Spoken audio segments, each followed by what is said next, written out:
Thank you very much. Thank you very much. It's a great honor. Thank you very much. Speaker Johnson, Vice President Vance, the First Lady of the United States,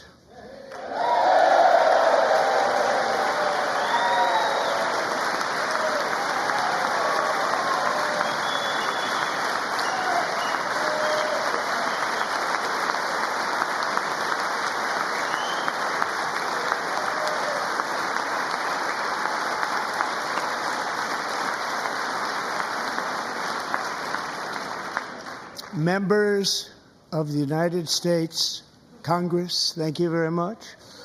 And to my fellow citizens, America is back.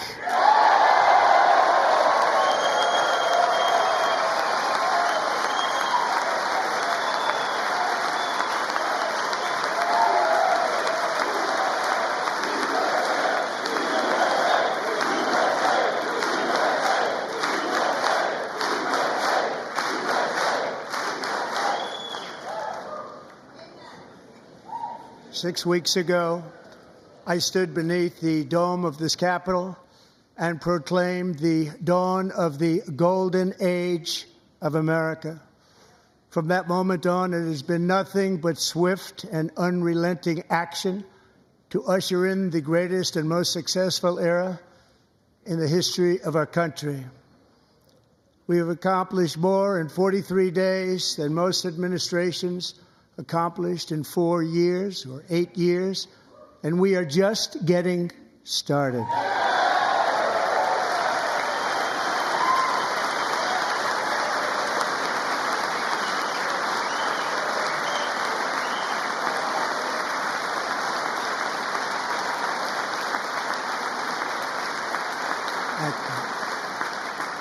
I return to this chamber tonight to report that America's momentum is back, our spirit is back, our pride is back, our confidence is back, and the American dream is surging bigger and better than ever before.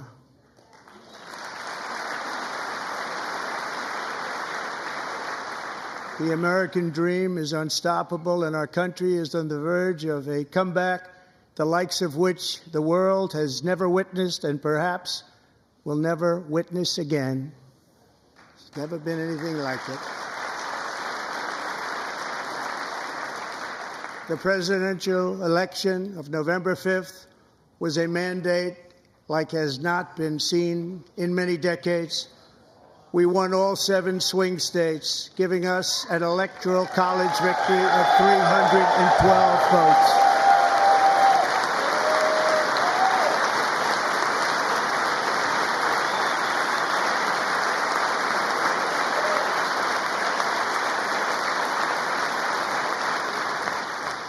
We won the popular vote by big numbers and won counties in our country.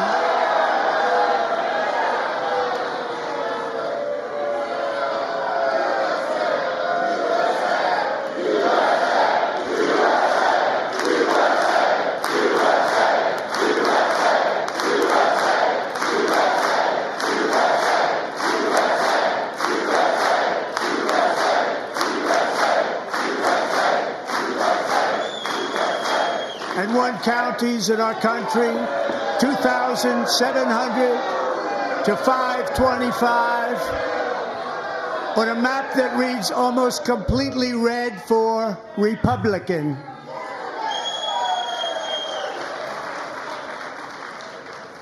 Now, for the first time in modern history, more Americans believe that our country is headed in the right direction than the wrong direction. In fact, it's an astonishing record, 27-point swing, the most ever.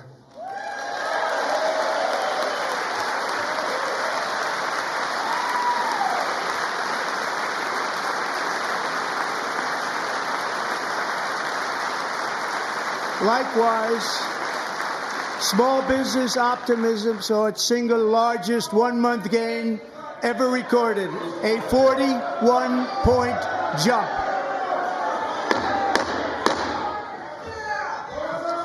Members are directed to uphold and maintain decorum in the House and to cease any further disruptions. That's your warning.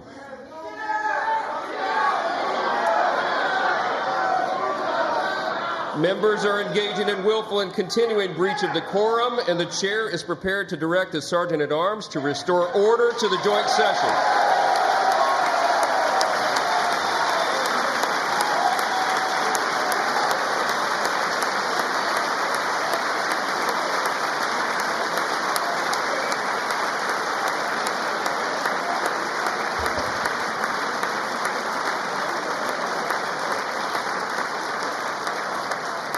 Mr. Green, take your seat. Take your seat, sir. Take your seat. Finding that members continue to engage in willful and concerted disruption of proper decorum, the chair now directs the Sergeant-at-Arms to restore order. Remove this gentleman from the chamber.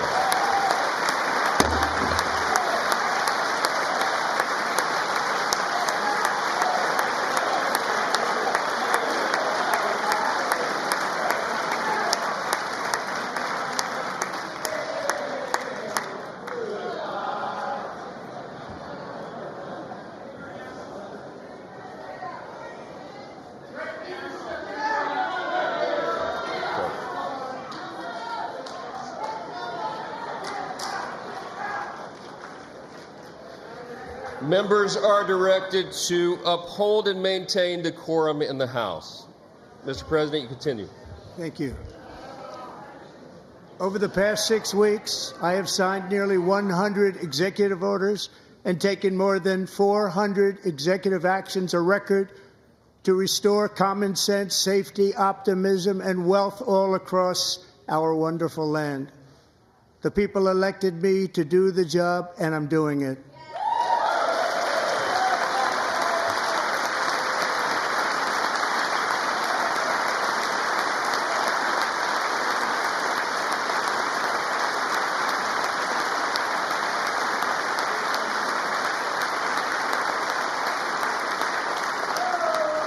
In fact, it has been stated by many that the first month of our presidency, it's our presidency, is the most successful in the history of our nation. By many.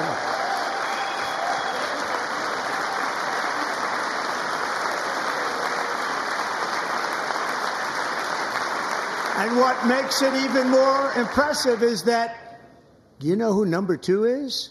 George Washington. How about that? How about that? I don't know about that list, but we'll take it. Within hours of taking the oath of office, I declared a national emergency on our southern border, and I deployed the U.S. military and Border Patrol to repel the invasion of our country. And what a job they've done. As a result, illegal border crossings last month were by far the lowest ever recorded, ever.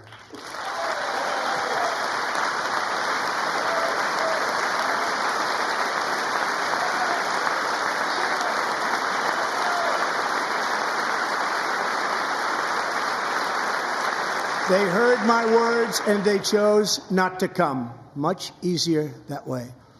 In comparison, under Joe Biden, the worst president in American history, there were hundreds of thousands of illegal crossings a month, and virtually all of them, including murderers, drug dealers, gang members, and people from mental institutions and insane asylums, were released into our country. Who would want to do that? This is my 5th such speech to Congress. And once again, I look at the Democrats in front of me, and I realize there is absolutely nothing I can say to make them happy or to make them stand or smile or applaud. Nothing I can do. I could find a cure to the most devastating disease, a disease that would wipe out entire nations, or announce the answers to the greatest economy in history, or the stoppage of crime to the lowest levels ever recorded. And these people sitting right here will not clap, will not stand, and certainly will not cheer for these astronomical achievements. They won't do it, no matter what. Five times I've been up here. It's very sad, and it just shouldn't be this way.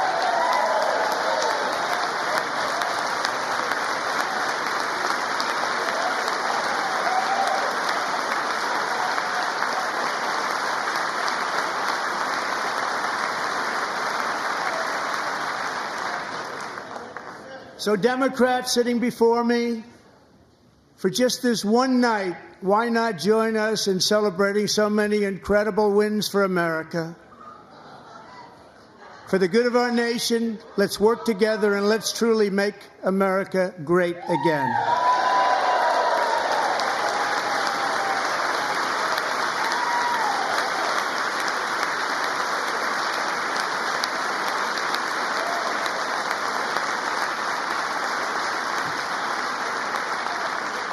Every day, my administration is fighting to deliver the change America needs to bring a future that America deserves, and we're doing it. This is a time for big dreams and bold action. Upon taking office, I imposed an immediate freeze on all federal hiring, a freeze on all new federal regulations, and a freeze on all foreign aid.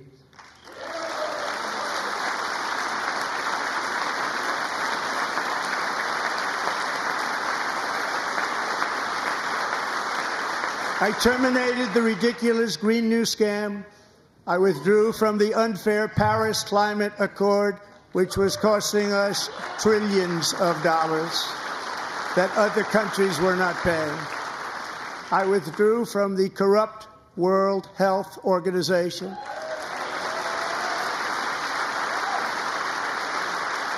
And I also withdrew from the anti-American UN Human Rights Council.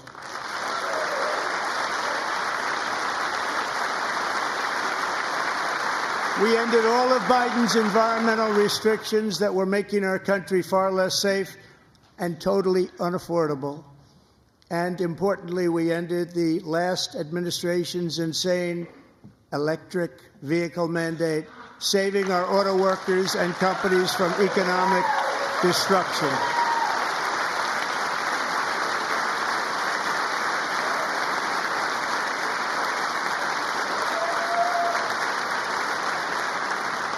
To unshackle our economy, I have directed that for every one new regulation, 10 old regulations must be eliminated, just like I did in my very successful first day.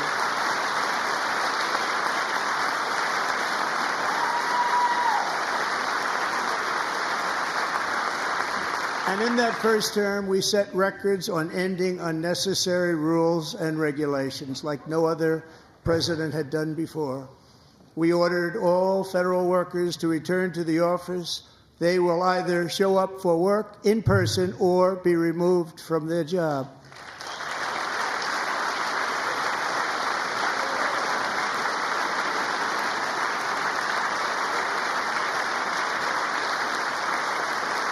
And we've ended weaponized government where, as an example, a sitting president is allowed to viciously prosecute his political opponent, like me. How did that work out? Not too good. Not too good.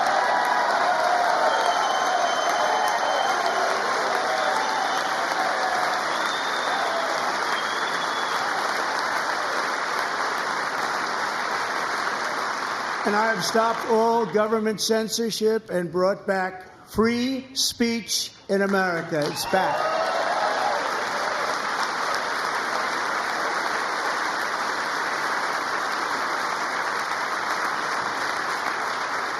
And 2 days ago, I signed an order making English the official language of the United States of America.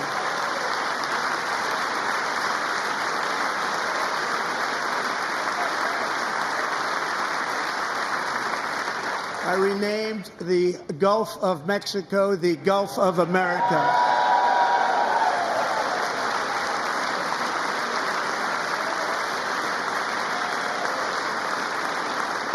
And likewise, I renamed, for a great president, William McKinley, Mount McKinley again.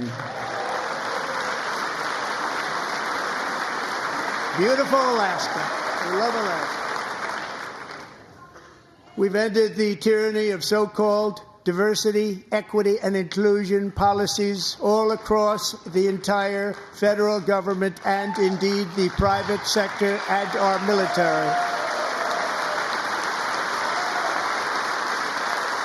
And our country will be woke no longer.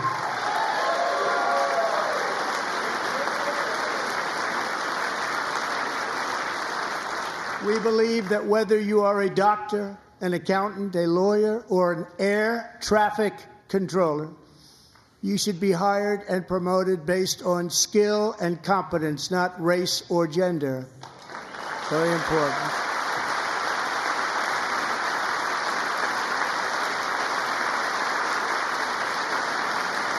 You should be hired based on merit. And the Supreme Court, in a brave and very powerful decision, has allowed us to do so. Thank you. Thank you very much. Thank you. We have removed the poison of critical race theory from our public schools, and I signed an order making it the official policy of the United States government that there are only two genders, male and female.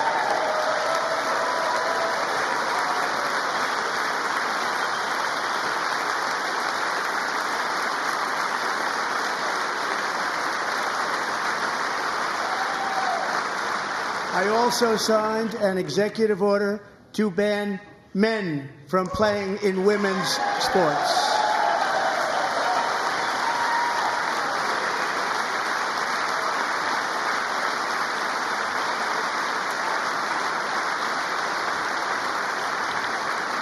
Three years ago, Peyton McNabb was an all-star high school athlete, one of the best, preparing for a future in college sports. But when her girls' volleyball match was invaded by a male, he smashed the ball so hard in Peyton's face, causing traumatic brain injury, partially paralyzing her right side and ending her athletic career. It was a shot like she's never seen before. She's never seen anything like it. Peyton is here tonight in the gallery, and Peyton, from now on, schools will kick the men off the girls' team, or they will lose all federal funding.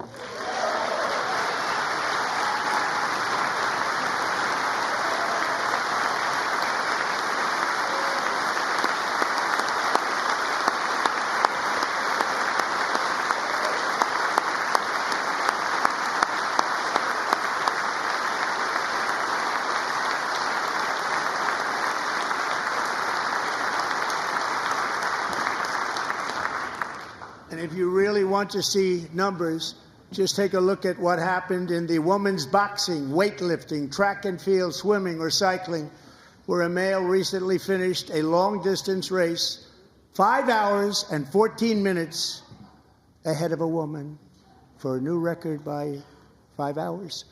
Broke the record by 5 hours. It's demeaning for women, and it's very bad for our country. We're not going to put up with it any longer.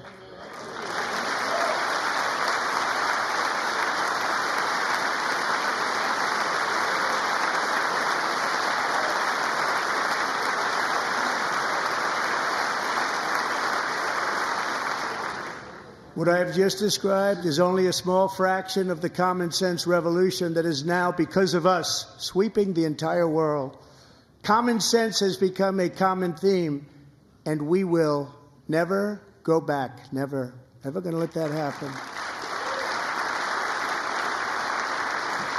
Among my very highest priorities is to rescue our economy and get dramatic and immediate relief to working families. As you know, we inherited from the last administration an economic catastrophe and an inflation nightmare. Their policies drove up energy prices, pushed up grocery costs, and drove the necessities of life out of reach for millions and millions of Americans. It never had anything like it. We suffered the worst inflation in 48 years, but perhaps even in the history of our country. They're not sure. As president, I'm fighting every day to reverse this damage and make America affordable again.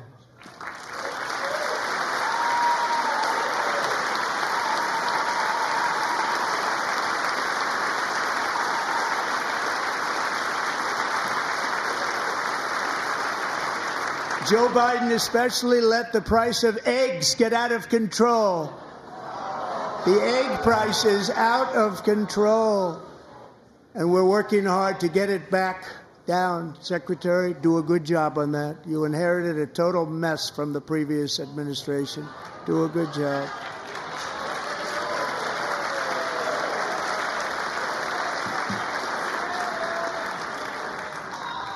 A major focus of our fight to defeat inflation is rapidly reducing the cost of energy.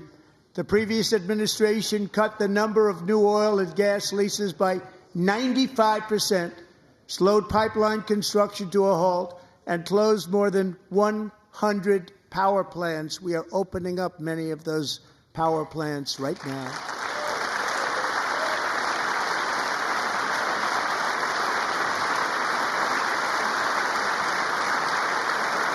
And frankly, we have never seen anything like it. That's why on my first day in office, I declared a national energy emergency. As you've heard me say many times, we have more liquid gold under our feet than any nation on earth, and by far. And now I fully authorize the most talented team ever assembled to go and get it. It's called Drill, Baby, Drill.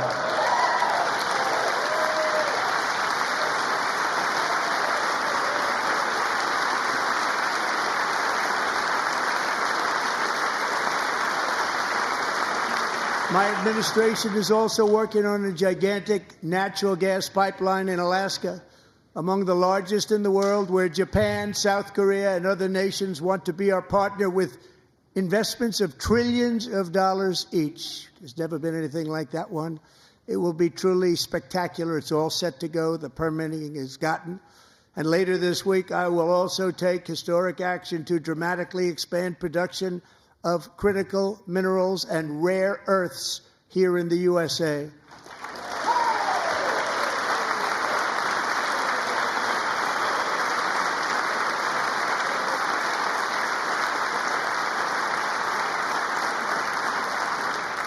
To further combat inflation, we will not only be reducing the cost of energy, but will be ending the flagrant waste of taxpayer dollars.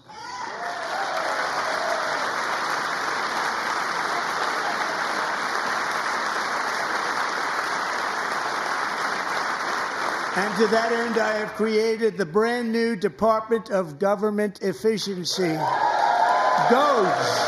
Perhaps you've heard of it. Perhaps.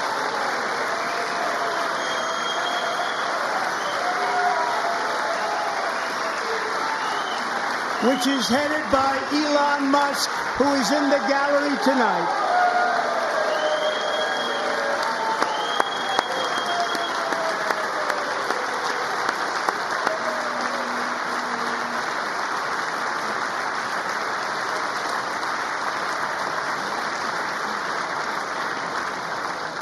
Thank you, Elon. He's working very hard. He didn't need this. He didn't need this. Thank you very much. We appreciate it. Everybody here, even this side, appreciates it, I believe. They just don't want to admit that. Just listen to some of the appalling waste we have already identified. $22 billion from HHS to provide free housing and cars for illegal aliens. $45 million for diversity, equity, and inclusion scholarships in Burma. $40 million to improve the social and economic inclusion of sedentary migrants. Nobody knows what that is.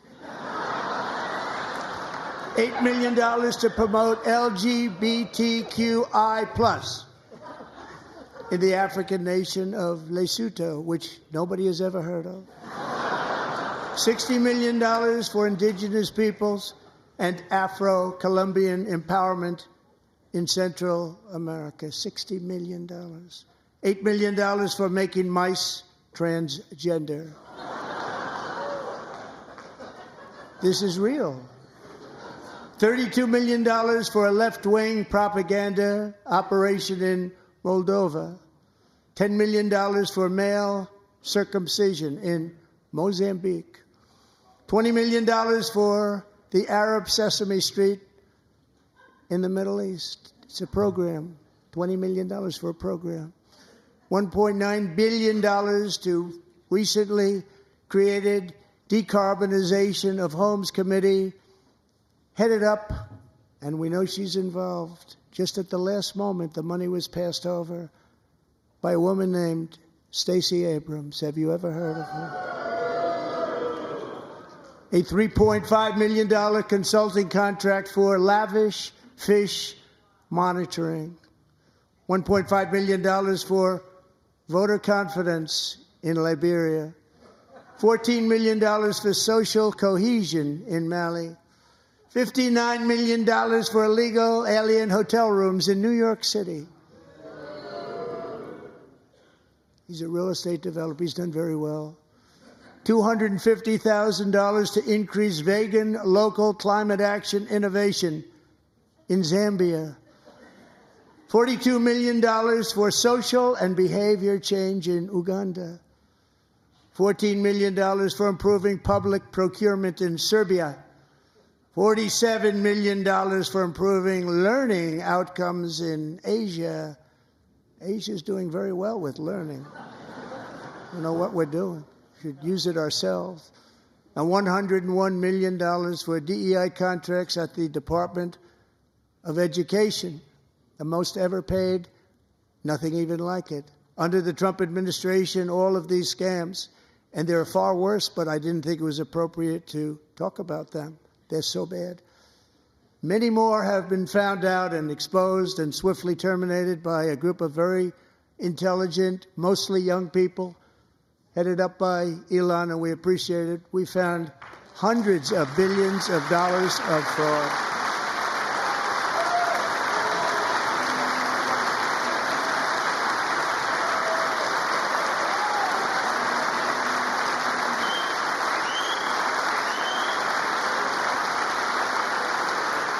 And we've taken back the money and reduced our debt to fight inflation and other things.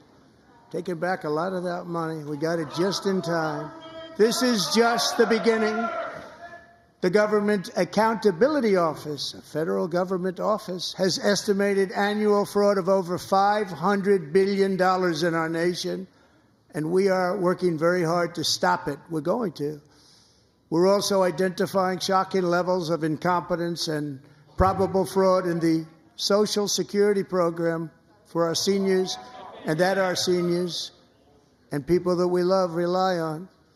Believe it or not, government databases list 4.7 million Social Security members from people aged 100 to 109 years old.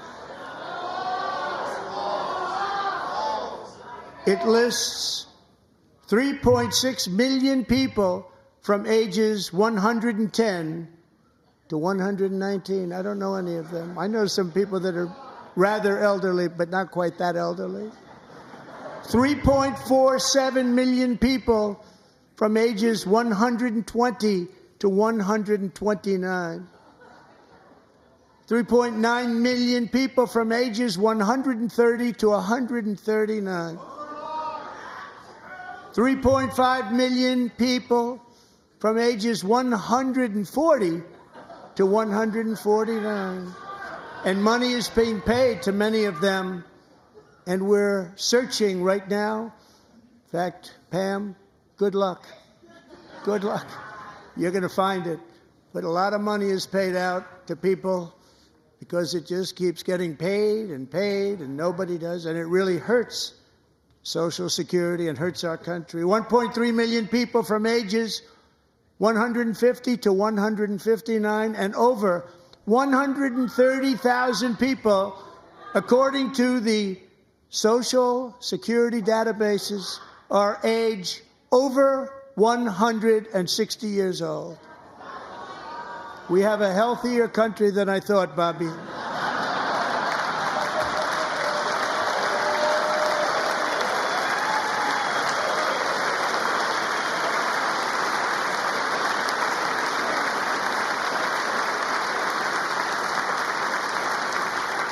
Including, to finish, 1,039 people between the ages of 220 and 229, one person between the age of 240 and 249, and one person is listed at 360 years of age.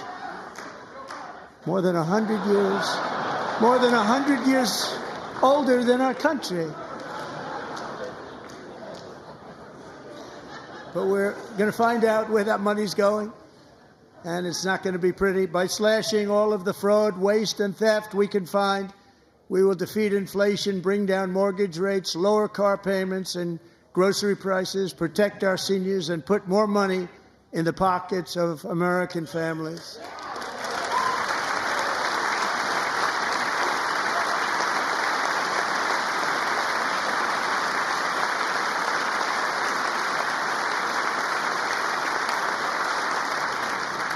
And today, interest rates took a beautiful drop, big, beautiful drop. It's about time. And in the near future, I want to do what has not been done in 24 years, balance the federal budget. We're going to balance it.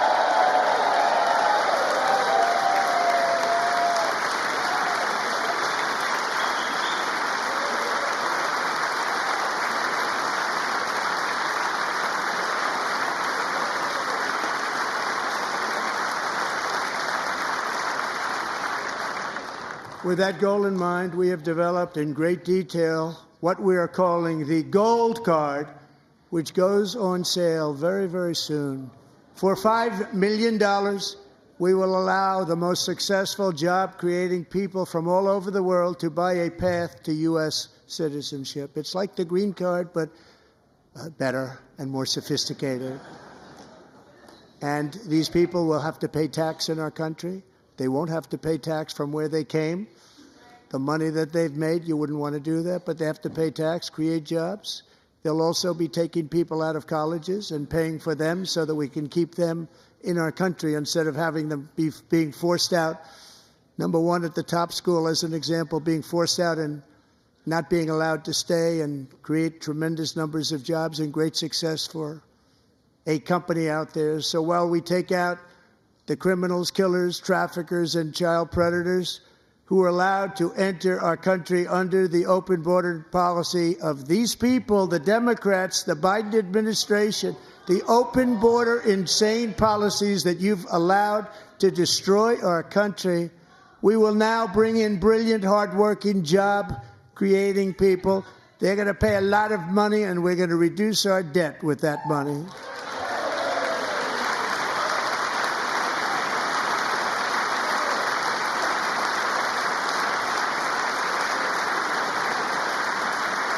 Americans have given us a mandate for bold and profound change. For nearly 100 years, the federal bureaucracy has grown until it has crushed our freedoms, ballooned our deficits, and held back America's potential in every possible way. The nation founded by pioneers and risk-takers now drowns under millions and millions of pages of regulations and debt. Approvals that should take 10 days to get instead take 10 years, 15 years, and even 20 years before you're rejected. Meanwhile, we have hundreds of thousands of federal workers who have not been showing up to work. My administration will reclaim power from this unaccountable bureaucracy, and we will restore true democracy to America again.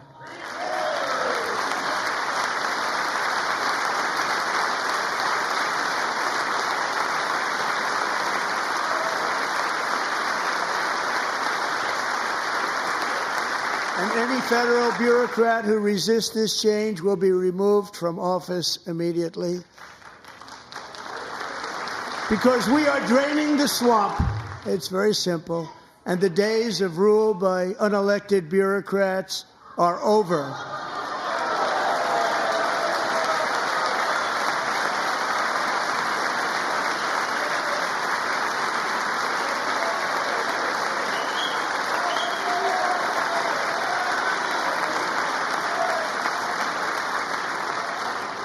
And the next phase of our plan to deliver the greatest economy in history is for this Congress to pass tax cuts for everybody. They're in there. They're waiting for you to vote. And I'm sure that the people on my right, I don't mean the Republican right, but my right here, I'm sure you're going to vote for those tax cuts, because otherwise I don't believe the people will ever vote you into office. So I'm doing you a big favor by telling you that. But I know this group is going to be voting for the tax.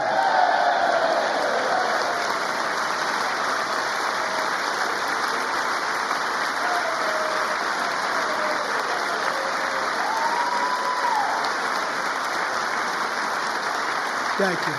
It's a very, very big part of our plan. We had tremendous success in our first term with it. A very big part of our plan. We're seeking permanent income tax cuts all across the board. And to get urgently needed relief to Americans hit especially hard by inflation, I'm calling for no tax on tips, no tax on overtime, and no tax on Social Security benefits for our great seniors.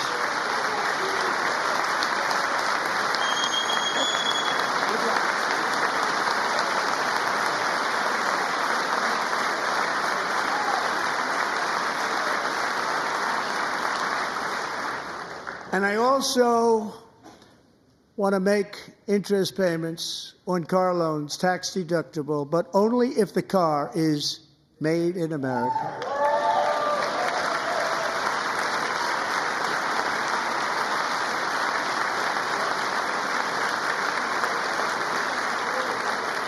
And by the way, we're going to have growth in the auto industry like nobody's ever seen. Plants are opening up all over the place. Deals are being made. Never seen. That's a combination of the election win and tariffs. It's a beautiful word, isn't it? That, along with our other policies, will allow our auto industry to absolutely boom. It's going to boom. Spoke to the majors today, all three, the top people, and they're so excited. In fact, already numerous car companies have announced that they will be building massive automobile plants in America, with Honda just announcing a new plant in Indiana, one of the largest anywhere in the world.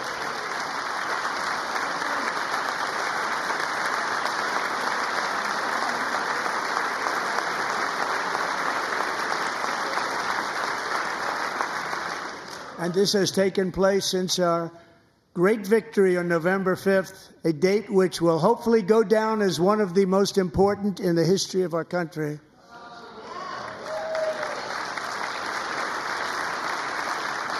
In addition, as part of our tax cuts, we want to cut taxes on domestic production and all manufacturing.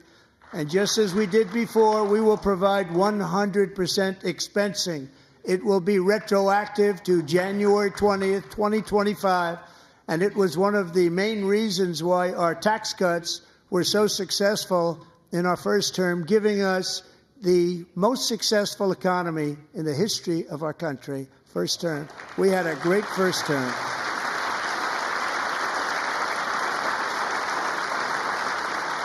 If you don't make your product in America, however, under the Trump administration, you will pay a tariff, and in some cases, a rather large one.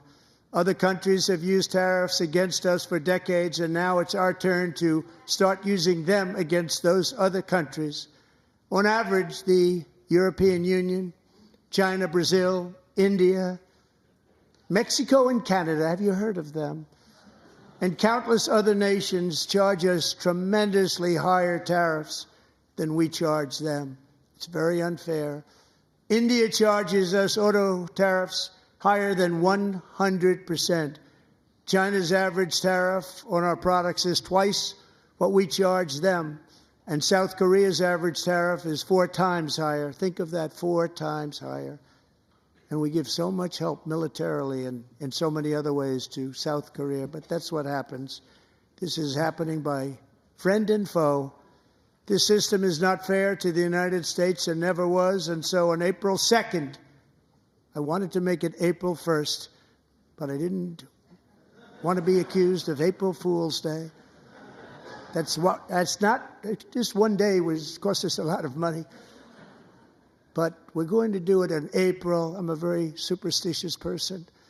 April 2nd reciprocal tariffs kick in.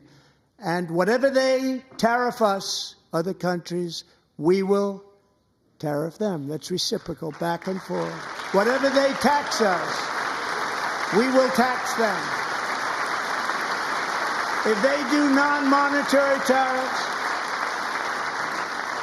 to keep us out of their market, then we will do non-monetary barriers to keep them out of our market. There's a lot of that, too. They don't even allow us in their market. We will take in trillions and trillions of dollars and create jobs like we have never seen before. I did it with China, and I did it with others, and the Biden administration couldn't do anything about it because there was so much money they couldn't do anything about it. We have been ripped off for decades by nearly every country on earth, and we will not let that happen any longer.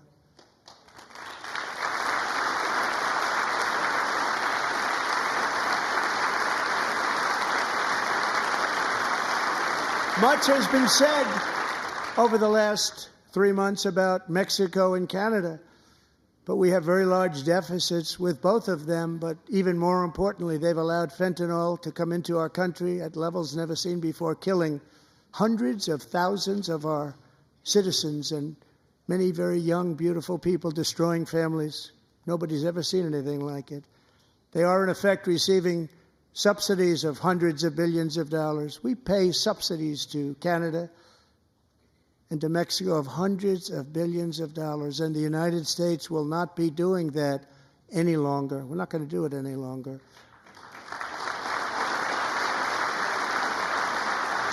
Thanks to our America First policies we're putting into place, we have had $1.7 trillion of new investment in America in just the past few weeks. The combination of the election and our economic policies that people of SoftBank, one of the most brilliant anywhere in the world, announced a $200 billion investment. OpenAI and Oracle, Larry Ellison, announced $500 billion investment, which they wouldn't have done if Kamala had won. Apple announced $500 billion investment. Tim Cook called me. He said, I cannot spend it fast enough. It's going to be much higher than that, I believe. They'll be building their plants here instead of in China. And just yesterday, Taiwan Semiconductor, the biggest in the world, most powerful in the world, has a tremendous amount, 97% of the market, announced a $165 billion investment to build the most powerful chips on earth right here in the USA.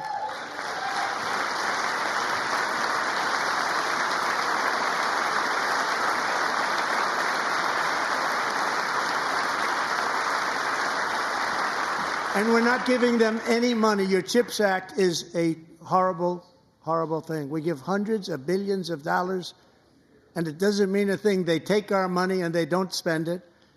All that meant to them, we're giving them no money. All that was important to them was they didn't want to pay the tariffs, so they came and they're building, and many other companies are coming. We don't have to give them money. We just want to protect our businesses and our people, and they will come because they won't have to pay tariffs if they build in America. So it's very amazing. You should get rid of the CHIP Act, and whatever's left over, Mr. Speaker, you should use it to reduce debt or any other reason you want to.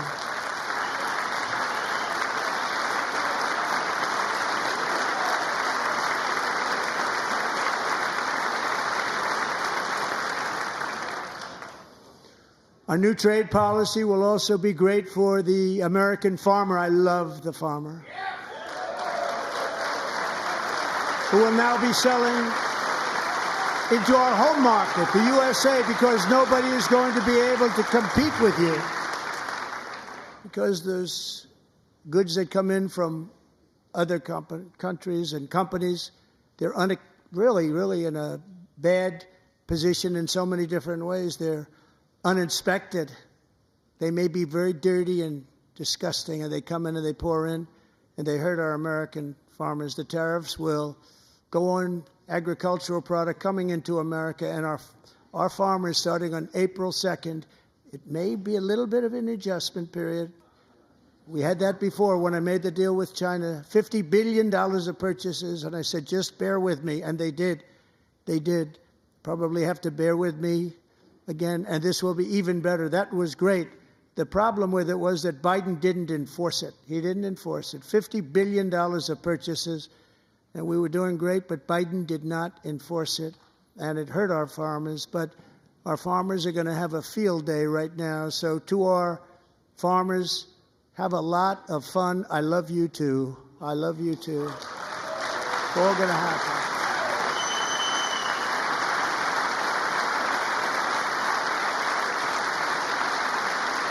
And I have also imposed a 25% tariff on foreign aluminum, copper, lumber, and steel, because if we don't have, as an example, steel and lots of other things, we don't have a military, and frankly, we just won't have a country very long. Here today is a proud American steelworker, fantastic person from Decatur, Alabama.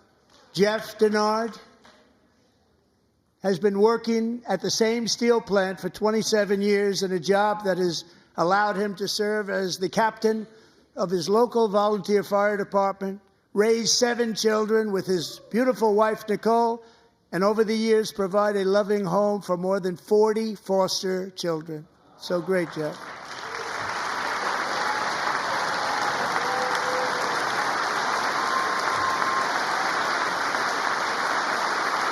Thank you, Jeff. Thank you, Jeff.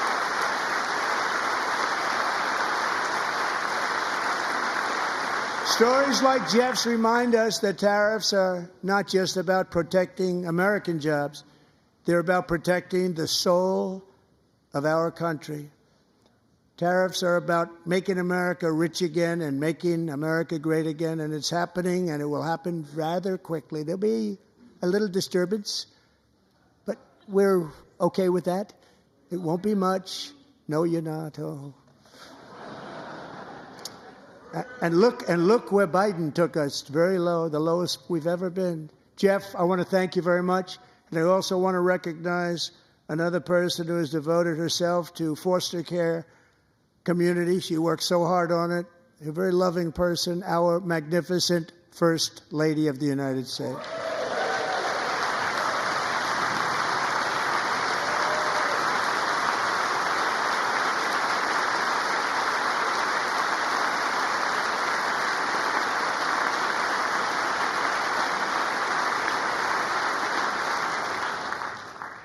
Melania's work has yielded incredible results, helping prepare our nation's future leaders as they enter the workforce. Our First Lady is joined by 2 impressive young women, very impressive. Haley Ferguson, who benefited from the First Lady's Fostering the Future initiative and is poised to complete her education and become a teacher. And Elliston Berry, who became a victim of an illicit deepfake image produced by a peer. With Elliston's help, the Senate just passed the Take It Down Act, and this is so important. Thank you very much, John. John Thune, thank you. Stand up, John. Thank you, John.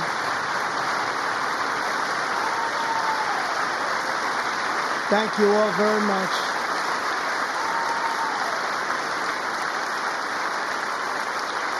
Thank you. And thank you to John Thune and the Senate.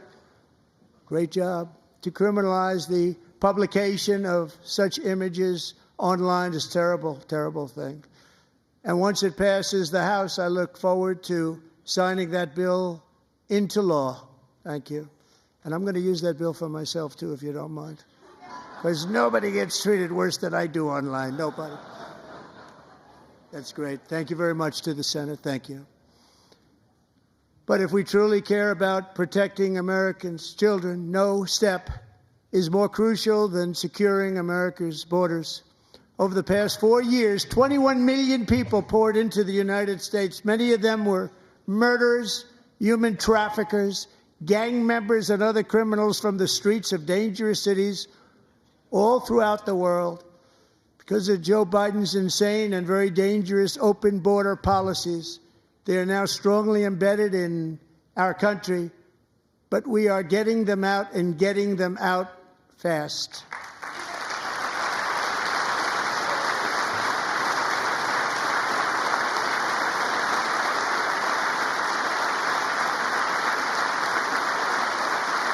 And I want to thank Tom Homan and Christy. I want to thank you and Paul of Border Patrol.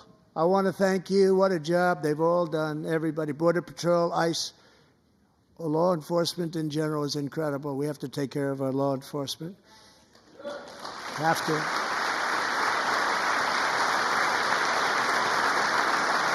Last year,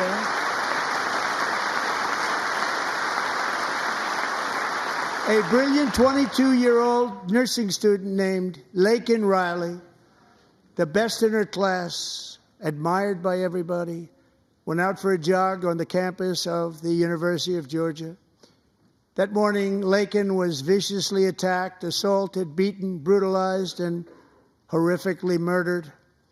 Laken was stolen from us by a savage illegal alien gang member who was arrested while trespassing across Biden's open southern border and then set loose into the United States under the heartless policies of that failed administration. It was indeed a failed administration.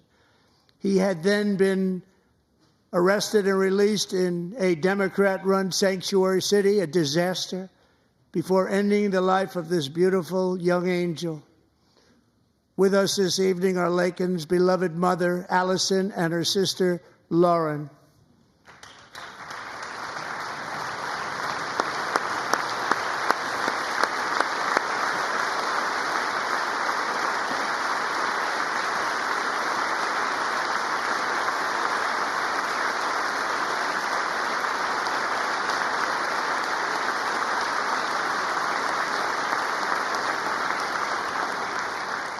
Last year, I told Laken's grieving parents that we would ensure their daughter would not have died in vain. That's why the very first bill I signed into law as your 47th president mandates the detention of all dangerous criminal aliens who threaten public safety. It's a very strong, powerful act.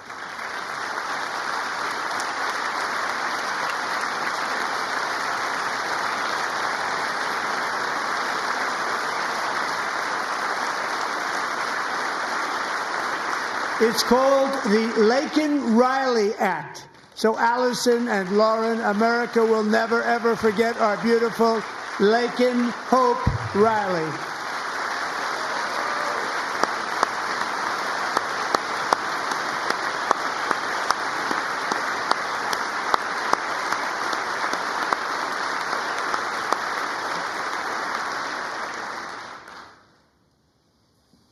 Thank you very much. Since taking office, my administration has launched the most sweeping border and immigration crackdown in American history, and we quickly achieved the lowest numbers of illegal border crossers ever recorded. Thank you.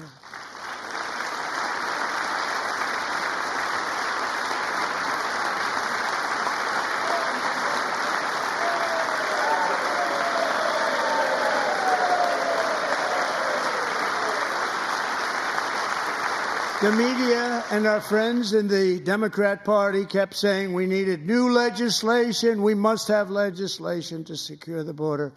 But it turned out that all we really needed was a new president.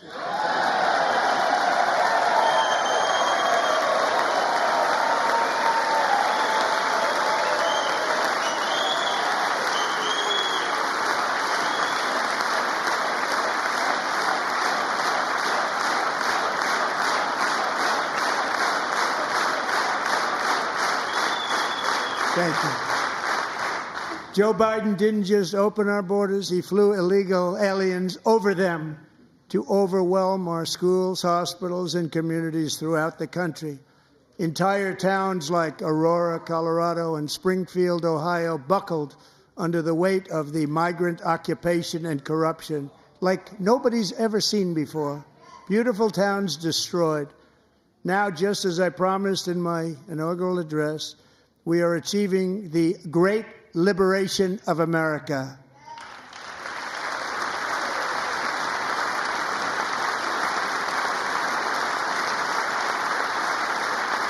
But there still is much work to be done. Here tonight is a woman I have gotten to know, Alexis Nungari from Houston. Wonderful woman. Last June, Alexis's 12-year-old daughter, her precious Jocelyn, walked to a nearby convenience store. She was kidnapped, tied up, assaulted for 2 hours under a bridge, and horrifically murdered. Arrested and charged with this heinous crime are 2 illegal alien monsters from Venezuela, released into America by the last administration through their ridiculous open border. The death of this beautiful 12-year-old girl and the agony of her mother and family touched our entire nation greatly. Alexis, I promised that we would always remember your daughter, your magnificent daughter, and earlier tonight, I signed an order keeping my word to you. One thing I have learned about Jocelyn is that she loved animals so much. She loved nature. Across Galveston Bay, from where Jocelyn lived in Houston, you will find a magnificent national wildlife refuge, a pristine, peaceful, 34,000-acre sanctuary for all of God's creatures on the edge of the Gulf of America. Alexis, moments ago, I formally renamed that refuge in loving memory of your beautiful daughter, Jocelyn. So, Mr. Vice President, if you would, may I have the order?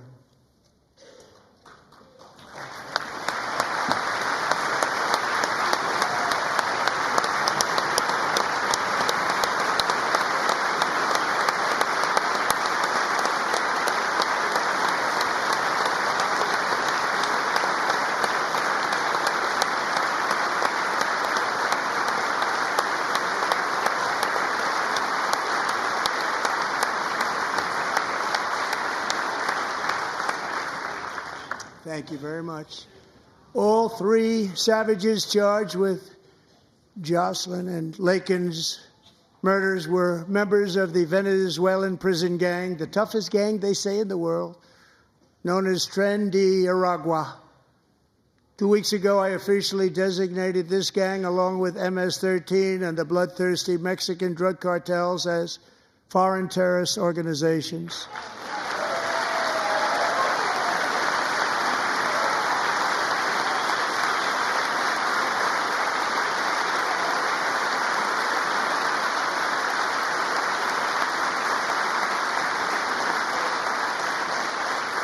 They are now officially in the same category as ISIS, and that's not good for them. Countless thousands of these terrorists were welcomed into the U.S. by the Biden administration. But now every last one will be rounded up and forcibly removed from our country, or, if they're too dangerous, put in jails, standing trial in this country, because we don't want them to come back ever.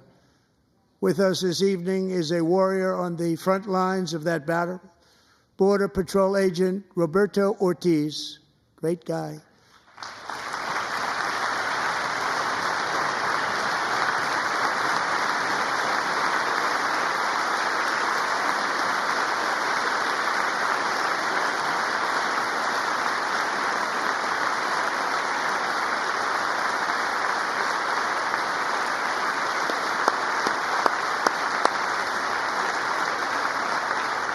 In January, Roberto and another agent were patrolling by the Rio Grande near an area known as Cartel Island. Doesn't sound too nice to me.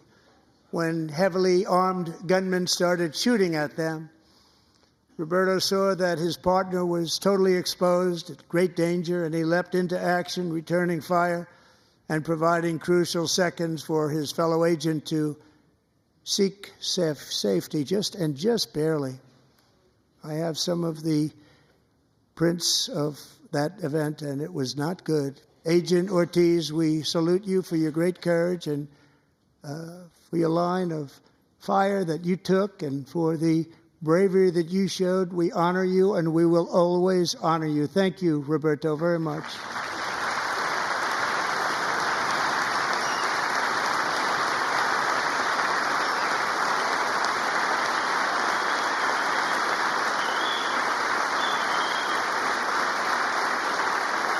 Thank you, Roberto. And I actually got to know him on my many calls to the border. He's a great gentleman.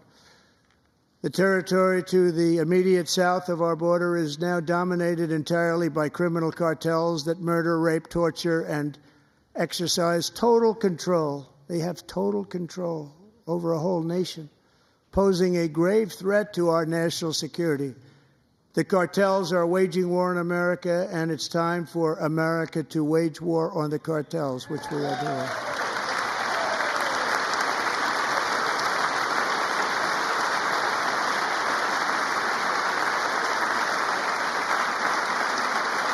Five nights ago, Mexican authorities, because of our tariff policies being imposed on them, think of this, handed over to us 29 of the biggest cartel leaders in their country. That has never happened before. They want to make us happy. First time ever. But we need Mexico and Canada to do much more than they've done, and they have to stop the fentanyl and drugs pouring into the USA. They're going to stop it. I have sent Congress a detailed funding request laying out exactly how we will eliminate these threats to protect our homeland and complete the largest deportation operation in American history, larger even than current record holder President Dwight D. Eisenhower, a moderate man, but someone who believed very strongly in borders. Americans expect Congress to send me this funding without delay so I can sign it into law. So, Mr. Speaker, John Thune, both of you, I hope you're going to be able to do that, Mr. Speaker. Thank you. Mr. Leader, thank you. Thank you very much. And let's get it to me. I'll sign it so fast, you won't even believe it.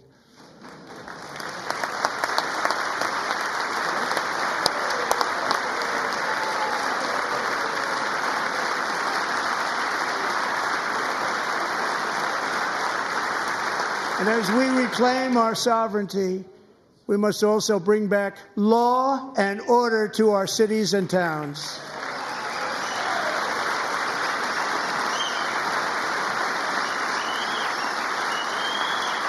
In recent years, our justice system has been turned upside down by radical left lunatics. Many jurisdictions virtually ceased enforcing the law against dangerous repeat offenders while weaponizing law enforcement against political opponents like me. My administration has acted swiftly and decisively to restore fair, equal, and impartial justice under the constitutional rule of law, starting at the FBI and the DOJ. Pam, good luck. Cash, wherever you may be, good luck. Good luck. Pam Bondi. Good luck. So important. Going to do a great job. Cash, thank you. Thank you, Cash.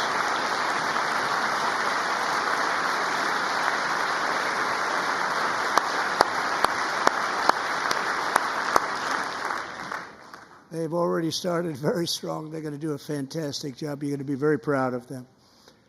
We're also once again giving our police officers the support, protection, and respect they so dearly deserve. They have to get it. They have such a hard, dangerous job, but we're going to make it less dangerous.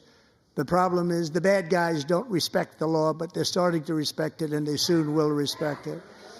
This also includes our great fire departments throughout the country. Our firemen and women are unbelievable people, and we'll never forget them. And besides that, they voted for me in record numbers, so I have no choice.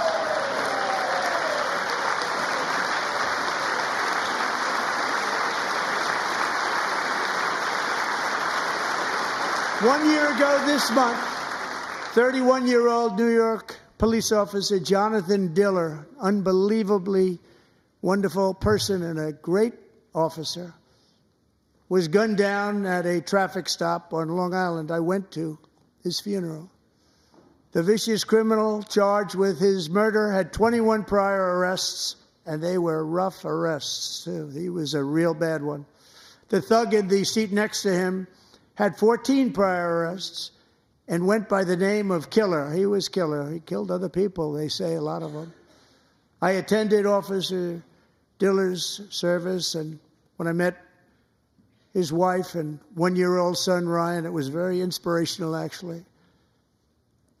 His widow's name is Stephanie, and she is here tonight. Stephanie, thank you very much, Stephanie. Thank you very much.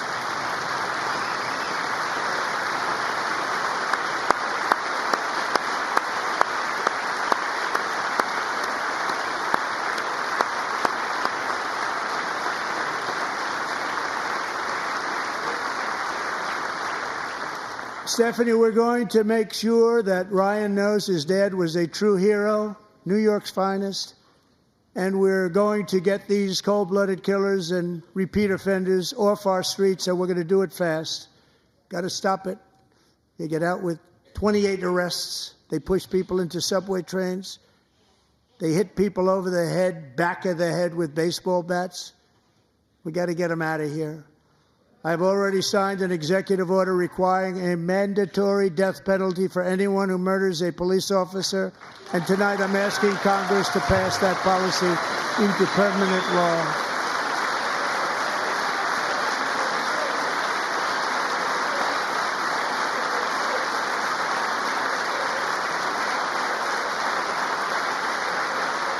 I'm also asking for a new crime bill getting tough on repeat offenders while enhancing protections for America's police officers so they can do their jobs without fear of their lives being totally destroyed. They don't want to be killed. We're not going to let them be killed.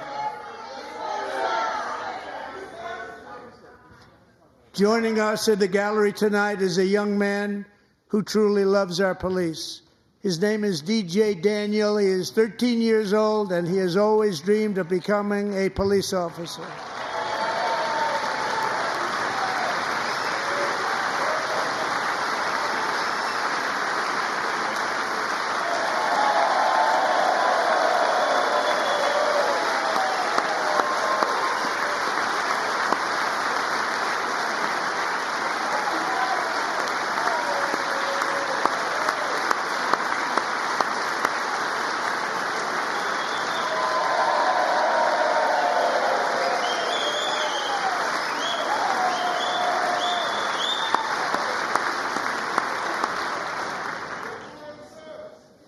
But in 2018, DJ was diagnosed with brain cancer. The doctors gave him 5 months at most to live. That was more than 6 years ago.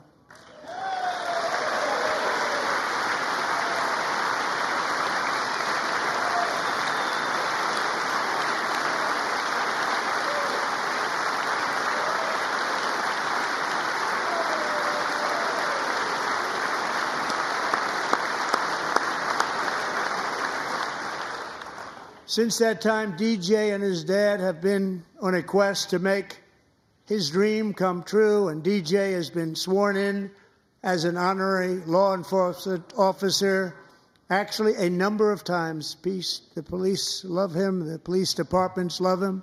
And tonight, DJ, we're going to do you the biggest honor of them all. I am asking our new Secret Service Director, Sean Curran, to officially make you an agent of the United States Secret Service.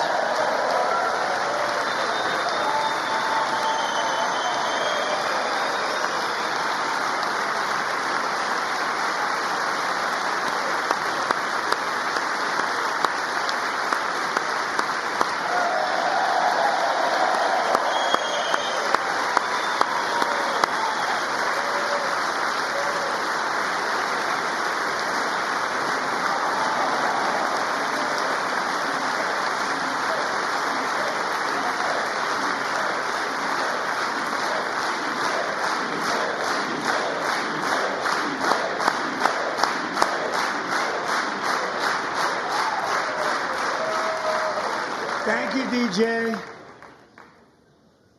DJ's doctors believe his cancer likely came from a chemical he was exposed to when he was younger. Since 1975, rates of child cancer have increased by more than 40%. Reversing this trend is one of the top priorities for our new presidential commission to make America healthy again, chaired by our new Secretary of Health and Human Services, Robert F. Kennedy, Jr.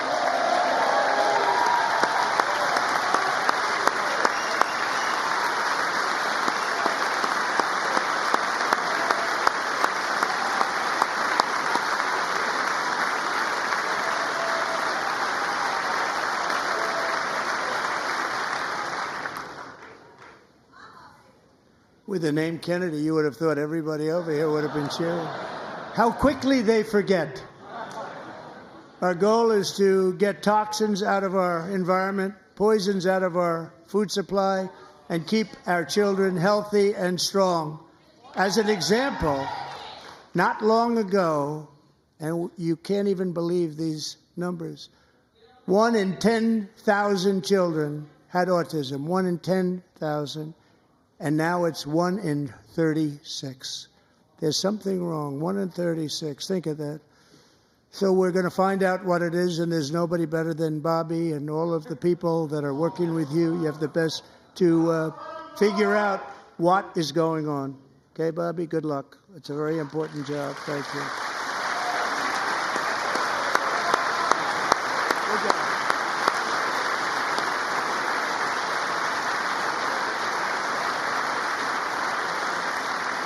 Thank you. My administration is also working to protect our children from toxic ideologies in our schools. A few years ago, January Littlejohn and her husband discovered that their daughter's school had secretly socially transitioned their 13-year-old little girl. Teachers and administrators conspired to deceive January and her husband while encouraging her daughter to use a new name and pronouns.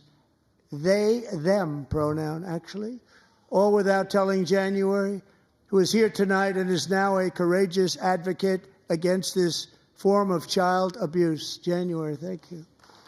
Thank you. Thank you very much.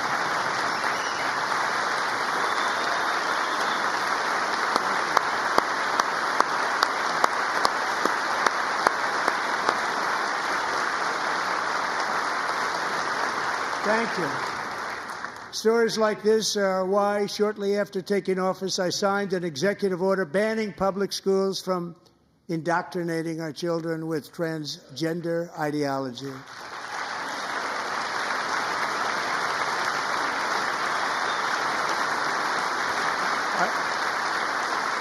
I also signed an order to cut off all taxpayer funding to any institution that engages in the sexual mutilation of our youth.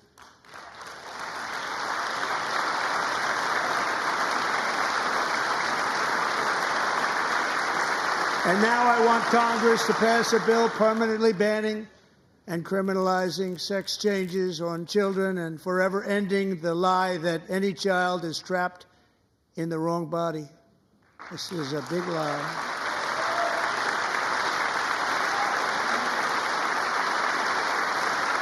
And our message to every child in America is that you are perfect exactly the way God made you.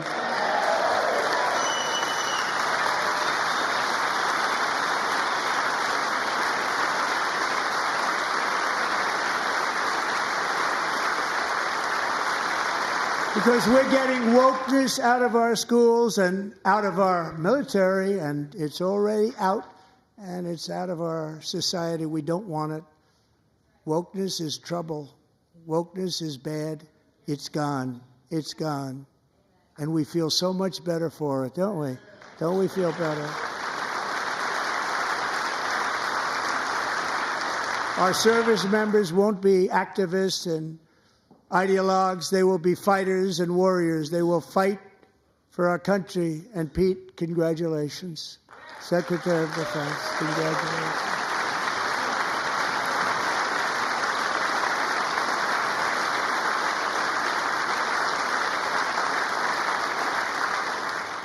And he's not big into the woke movement, I can tell you. I know him well.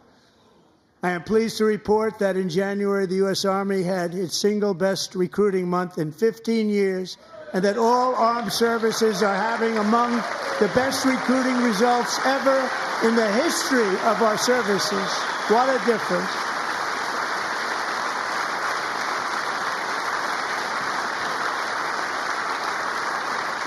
And you know, it was just a few months ago where the results were exactly the opposite. We couldn't recruit anywhere. We couldn't recruit. Now we're having the best results just about that we've ever had. What a tremendous turnaround. It's really a beautiful thing to see. People love our country again. It's very simple. They love our country, and they love being in our military again. So it's a great thing, and thank you very much. Great job. Thank you.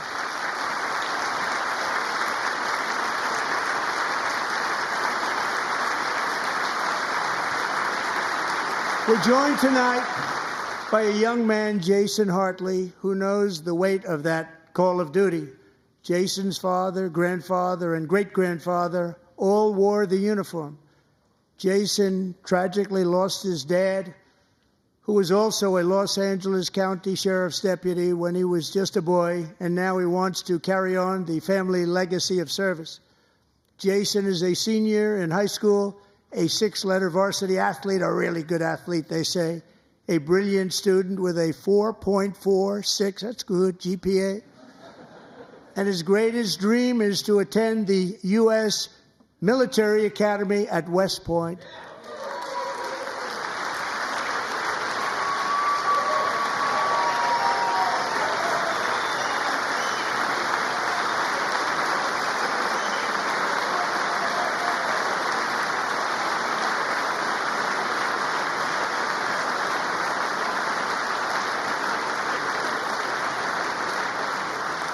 And Jason, that's a very big deal getting in. That's a hard one to get into. But I'm pleased to inform you that your application has been accepted. You will soon be joining the Corps of Cadets.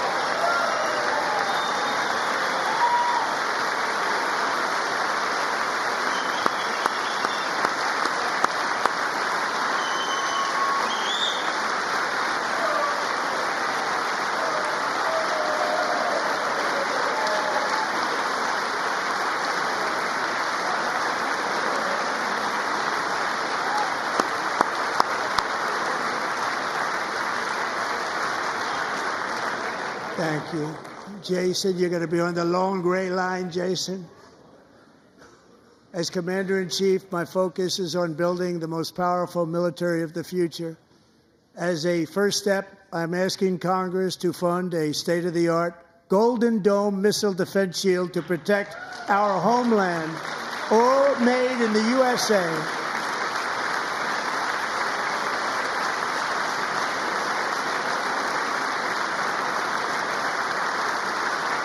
And Ronald Reagan wanted to do it long ago, but the technology just wasn't there, not even close. But now we have the technology. It's incredible, actually.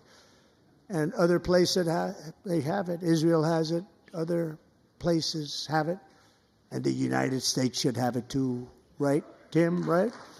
They should have it too. So I want to thank you. But it's a very, very important. This is a very dangerous world. We should have it. We want to be protected, and we're going to protect our citizens like never before. To boost our defense industrial base, we are also going to resurrect the American shipbuilding industry, including commercial shipbuilding and military shipbuilding.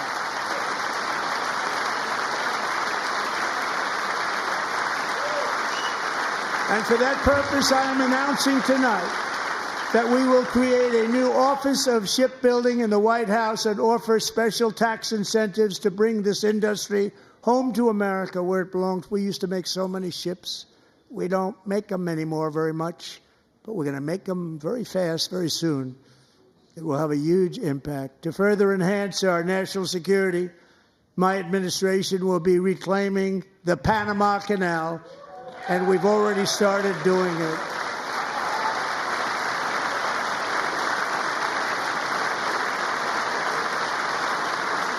Just today, a large American company announced they are buying both ports around the Panama Canal and lots of other things having to do with the Panama Canal and a couple of other canals. The Panama Canal was built by Americans for Americans, not for others, but others could use it. But it was built at tremendous cost of American blood and treasure. 38,000 workers died building the Panama Canal. They died of malaria. They died of snake bites and mosquitoes. Not a nice place to work. They paid them very highly to go there, knowing there was a 25% chance that they would die. The most expensive project also that was ever built in our country's history, if you bring it up to modern day costs. It was given away by the Carter administration for $1, but that agreement has been violated very severely. We didn't give it to China. We gave it to Panama, and we're taking it back.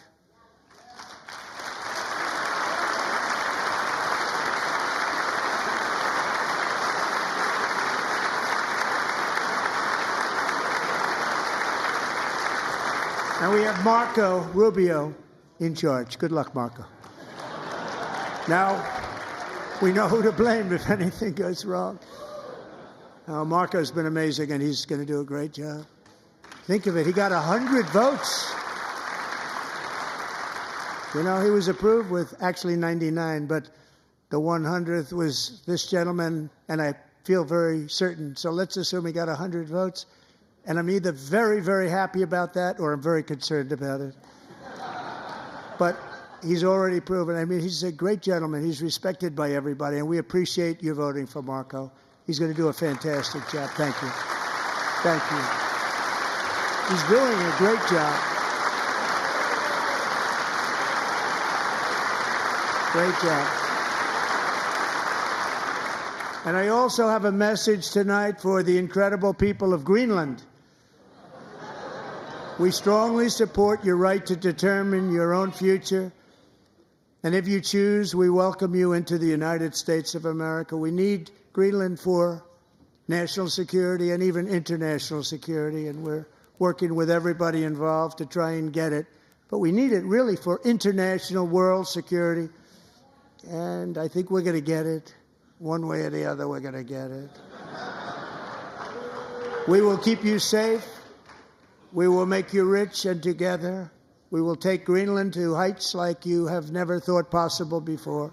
It's a very small population, but very, very large piece of land and very, very important for military security. America is once again standing strong against the forces of radical Islamic terrorism.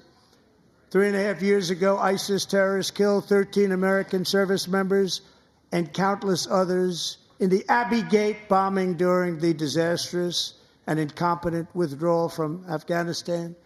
Not that they were withdrawing, it was the way they withdrew. Perhaps the most embarrassing moment in the history of our country. Tonight, I am pleased to announce that we have just apprehended the top terrorist responsible for that atrocity, and he is right now on his way here to face the swift sword of American justice.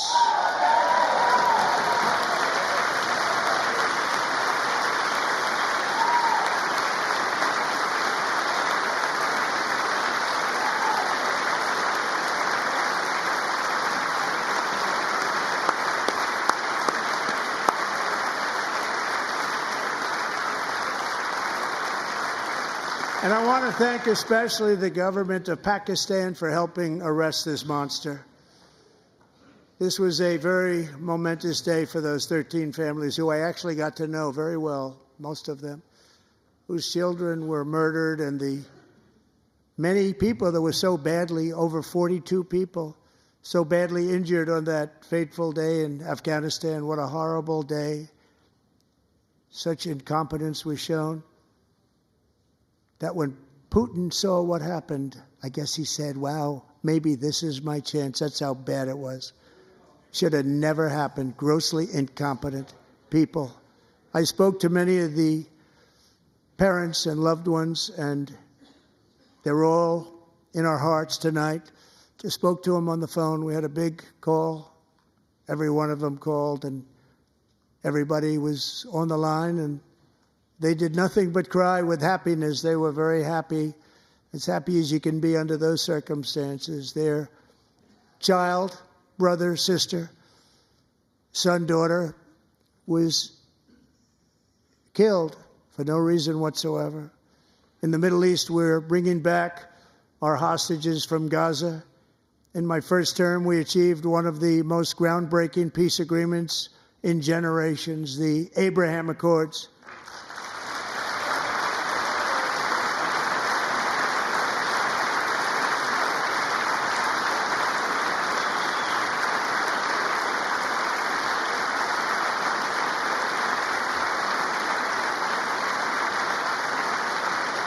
And now we're going to build on that foundation to create a more peaceful and prosperous future for the entire region. A lot of things are happening in the Middle East. People have been talking about that so much lately with everything going on with Ukraine and Russia. But a lot of things are happening in the Middle East. It's a rough neighborhood, actually. I'm also working tirelessly to end the savage conflict in Ukraine. Millions of Ukrainians and Russians have been needlessly killed or wounded in this horrific and brutal conflict with no end in sight. The United States has sent hundreds of billions of dollars to support Ukraine's defense with no security, with no anything.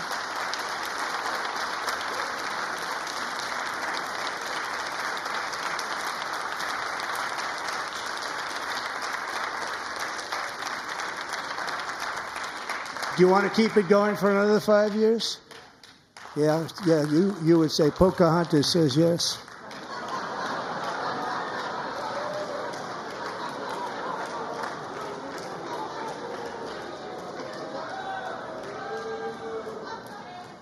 $2,000 people are being killed every single week. More than that. They're Russian young people. They're Ukrainian young people. They're not Americans. But I want it to stop. Meanwhile, Europe has sadly spent more money buying Russian oil and gas than they have spent on defending Ukraine, by far. Think of that. They've spent more buying Russian oil and gas than they have defending. And we've spent perhaps $350 billion, like taking candy from a baby. That's what happened. And they've spent $100 billion. What a difference that is. And we have an ocean separating us, and they don't. But we're getting along very well with them, and lots of good things are happening. Biden has authorized more money in this fight than Europe has spent, by billions and billions of dollars. It's hard to believe that they wouldn't have stopped it and said at some point, come on, let's equalize. You got to be equal to us. But that didn't happen. Earlier today, I received an important letter from President Zelensky of Ukraine. The letter reads, Ukraine is ready to come to the negotiating table as soon as possible to bring lasting peace closer. Nobody wants peace more than the Ukrainians, he said. My team and I stand ready to work under President Trump's strong leadership to get a peace that lasts. We do really value how much America has done to help Ukraine maintain its sovereignty and independence. Regarding the agreement on minerals and security, Ukraine is ready to sign it at any time that is convenient for you. I appreciate that he sent this letter, just got it a little while ago. Simultaneously, we've had serious discussions with Russia and have received strong signals that they are ready for peace. Wouldn't that be beautiful? Wouldn't that be beautiful?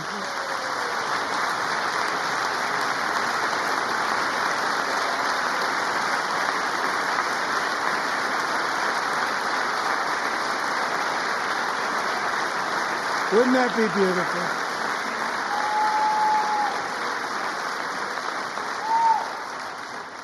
It's time to stop this madness. It's time to halt the killing.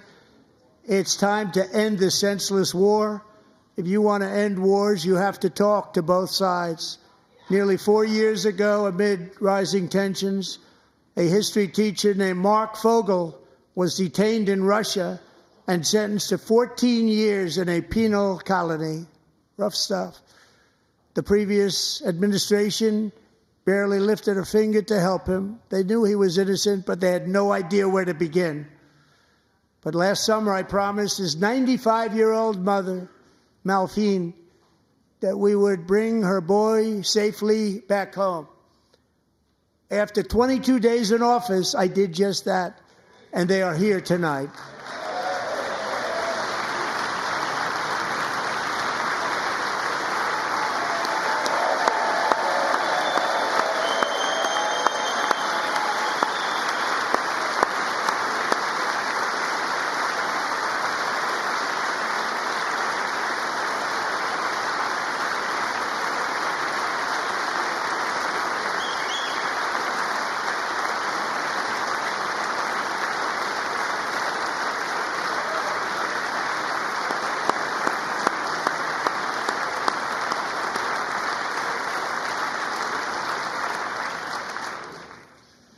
To Mark and his great mom, we are delighted to have you safe and sound and with us.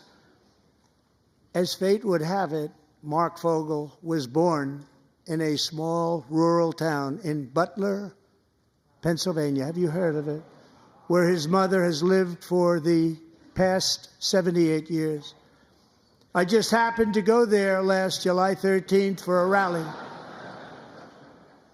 That was not pleasant. And that is where I met his beautiful mom right before I walked onto that stage. And I told her I would not forget what she said about her son. And I never did I? Never forgot. Less than 10 minutes later, at that same rally, gunfire rang out, and a sick and deranged assassin unloaded 8 bullets from his sniper's perch into a crowd of many thousands of people. My life was saved by a fraction of an inch, but some were not so lucky. Corey Comparator was a firefighter, a veteran, a Christian, a husband, a devoted father, and above all, a protector.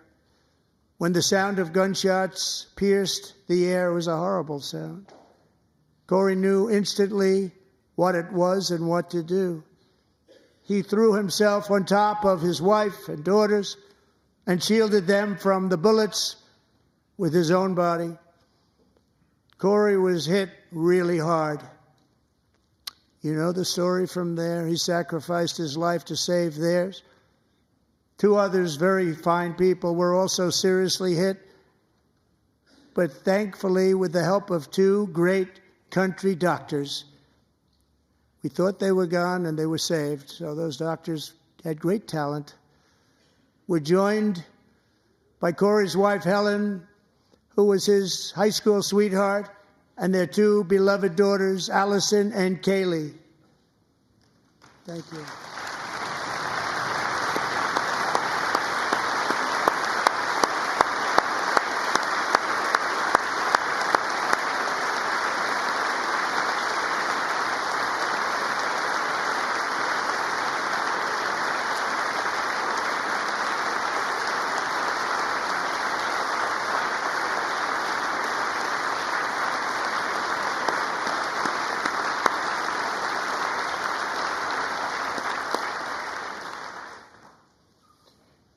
To Helen, Allison, and Kaylee, Corey is looking down on his 3 beautiful ladies right now, and he is cheering you on. He loves you. He is cheering you on. Corey was taken from us much too soon, but his destiny was to leave us all with a shining example of the selfless devotion of a true American patriot. It was love like Corey's that built our country, and it's love like Corey's that is going to make our country more majestic than ever before. I believe that my life was saved that day in Butler for a very good reason. I was saved by God to make America great again. I believe that. Thank you. Thank you.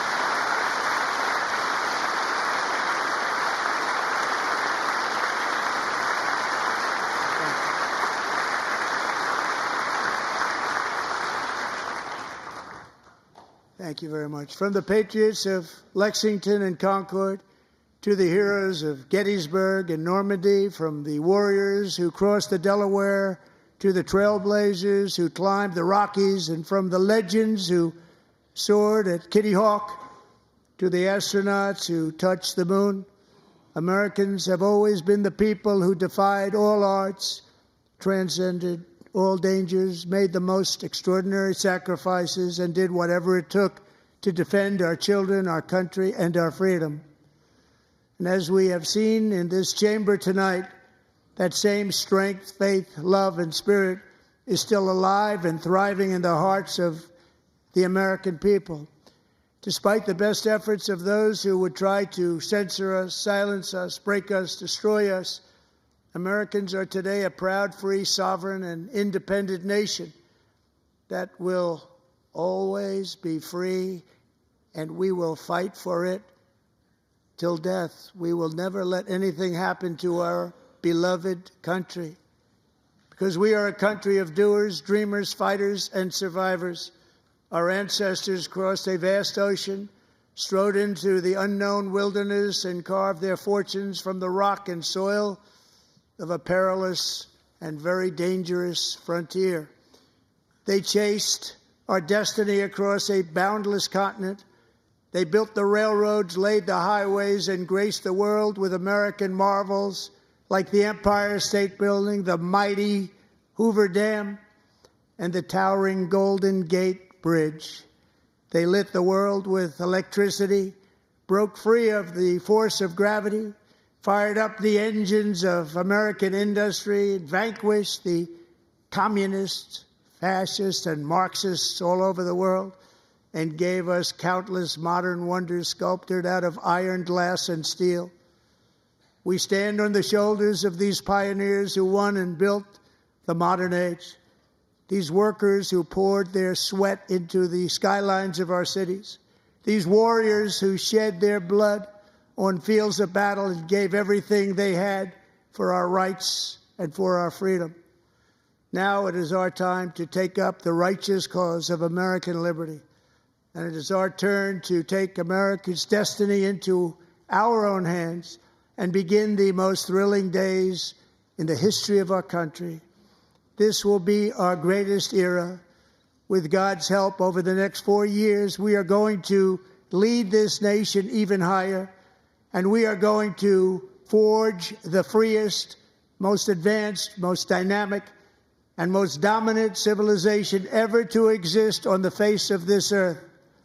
We are going to create the highest quality of life, build the safest and wealthiest and healthiest and most vital communities anywhere in the world. We are going to conquer the vast frontiers of science, and we are going to lead humanity into space and plant the American flag on the planet Mars and even far beyond.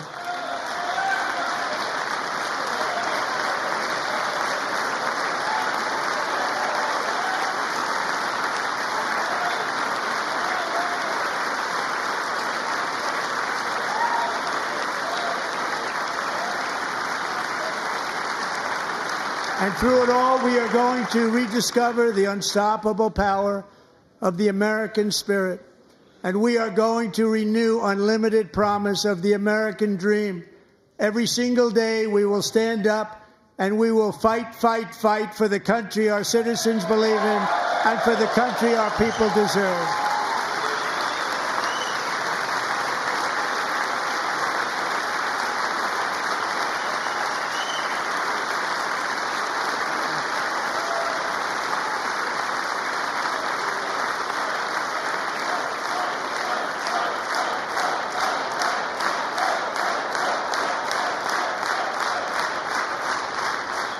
My fellow Americans, get ready for an incredible future, because the golden age of America has only just begun. It will be like nothing that has ever been seen before. Thank you, God bless you, and God bless America.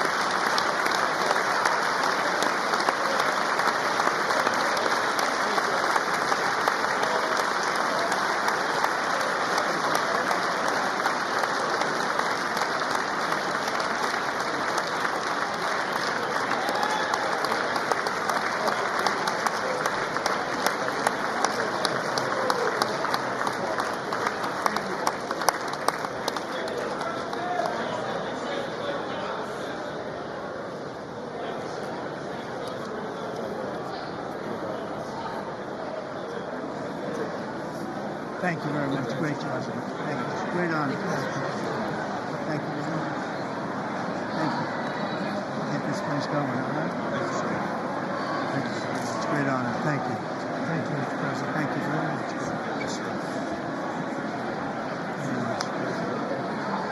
Thank you very much. Appreciate it.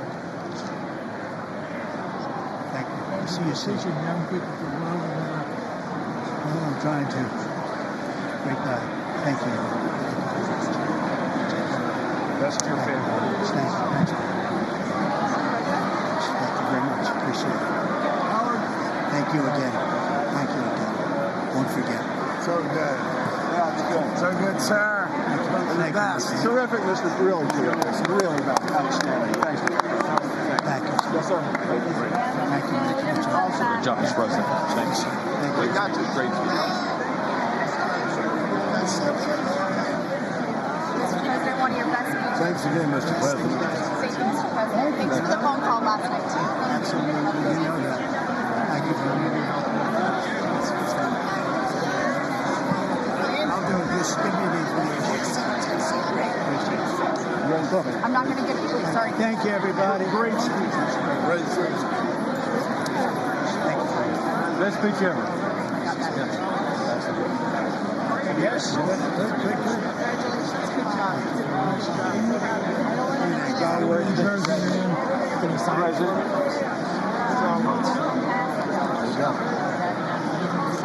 President Roger Williams, thanks for the call. I love Roger Williams. Thank you.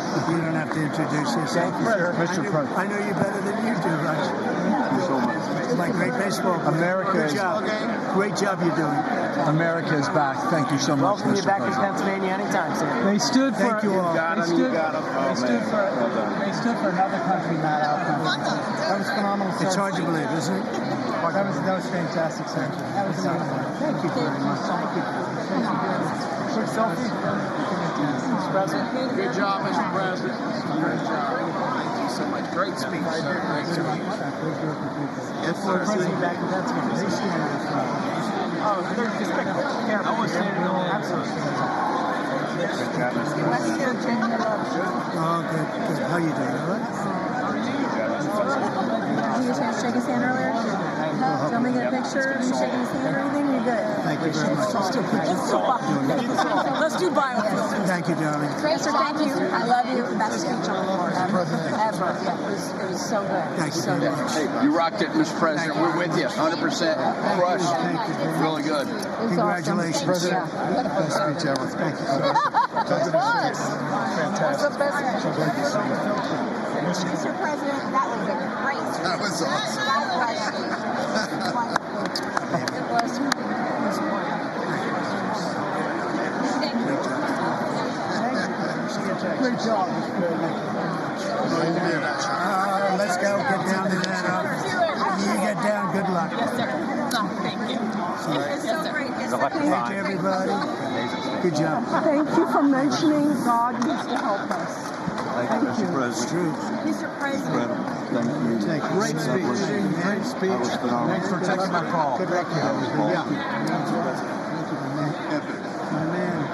Thank you for standing You really triggered those people. Tremendous, Mr.